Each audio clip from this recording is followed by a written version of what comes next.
سلام علیکم و رحمت الله و برکاته. بله سوالی گرامی، چگونه که در اینجا سوال کردید در مورد ذکر، البته برادرم و کسی صدا و اینجا رو میشنود نباید فراموش کرد که بهترین ذکر و افضلترین ذکر این تلاوت قرآن است. تلاوت کردن کلام الله سبحانه و تعالی بهترین ذکری که قلب انسان را نرم میکند، قلب انسان را آرام میکند، قلب انسان را منور روشن میگرداند. این تلاوت کتاب الله سبحانه و تعالی میباشد. تلاوت قرآن است، خصوصا با تدبر کلام الله را خواندن، در سخنان الله سبحانه و تعالی تدبر کردن، فکر و اندیشه کردن. این بهترین ذکر است. الا بذکر الله تطمئن القلوب. الله میفرماید آگاه باشد که تنها قلب ها مطمئن میگردد، قلب ها نرم و آرام میگردد با همین ذکر و ذکر الله سبحانه و تعالی به تلاوت قرآن. و انسان در تلاوت قرآن صاحب اجر و ثواب میشود. همچنین در هر یک حرف قرآن 10 حسنات میگیرد. و از این خاطر بهترین ذکر این تلاوت کلام الله سبحانه و تعالی باشد. و همچنین از سنت، چگونه که در سنت ثابت شده است، پیامبر صلی الله علیه و سلم میفرماید احب الکلام الی الله اربع.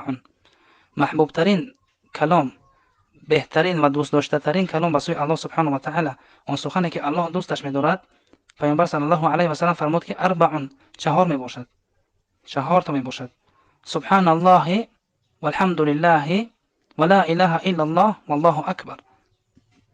محبوب ترین سخنی که الله سبحانه و تعالی دوستش می‌دارد این است: سبحان الله والحمد لله ولا اله الا الله والله اکبر. و در دیگر حدیث آمده است که پیامبر صلی الله علیه و سلم فرمود: کلمتان خفیفتان علی اللسان ثقیلتان فی الميزان حبیبتان الی الرحمن سبحان الله و بحمده سبحان الله العظیم.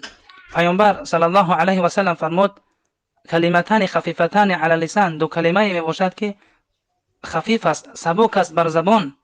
بر زبان گفتن این دو کلمه به نهایت آسان است، به نهایت سبک است. ثقیلتان فی الميزان، اما در میزان حسنات به نهایت سنگین است.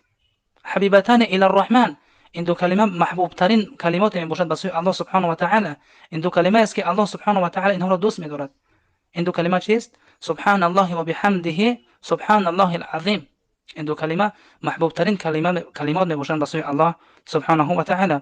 و همچنین رسول الله صلی الله علیه و سلم فرمود که افضل ما قلت وانا والنبیون من قبل لا اله الا الله وحده لا شریک له له الملك وله الحمد له الملك وله الحمد وهو على كل شيء قدیر. پیامبر صلی الله علیه و سلم فرمود که افضل ترین اون چیزی که من گفتم، بهترین و افضل ترین اون چیزی که من گفتم و پیامبرانی که قبل از من بودن، این همین دعا بود: لا اله الا الله وحده لا شریک له. دعا این که این ذکر بود: لا اله الا الله، الله را با وحدانیتش شناختن، ذکر کردن. لا اله الا الله وحده لا شریک له له الملك وله الحمد وهو على كل شيء قدیر. این افضل ترین دعا می باشد، افضل ترین ذکر است. و همچنین رسول الله صلی الله علیه و آله و سلم در دیگر حدیث می فرماید که الایمان بضع و ستون شعبه، و در دیگر اومده است که بضع و 70 شعبه. ایمان 60 و چند شاخه است. ایمان 60 و چند یا که 70 و چند شاخه است. فافضلها قول لا اله الا الله. پیامبر صلی الله علیه و سلم فرمود که افضل ترین و بالاترین درجه ایمان چی است؟ گفتن لا اله الا الله، گفتن لا اله الا الله، ذکر این دعا را گفتن، این ذکر را کردن. لا اله الا الله یعنی نیست معبود بر حق جز الله سبحانه و تعالی، الله را با وحدانیتش ذکر کردن. این بهترین ذکر است که انسان الله را با وحدانیتش ذکر بکند. لا اله الا الله، این گونه ذکر را بر زبان آورد.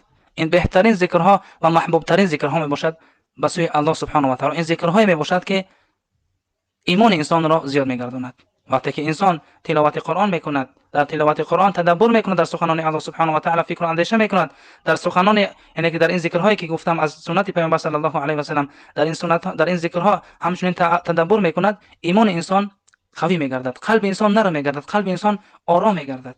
این بهترین و افضل ترین ذکرها میباشد. این از برادرم جواب و نصیحت و بالله توفیق و الحمد لله رب العالمین.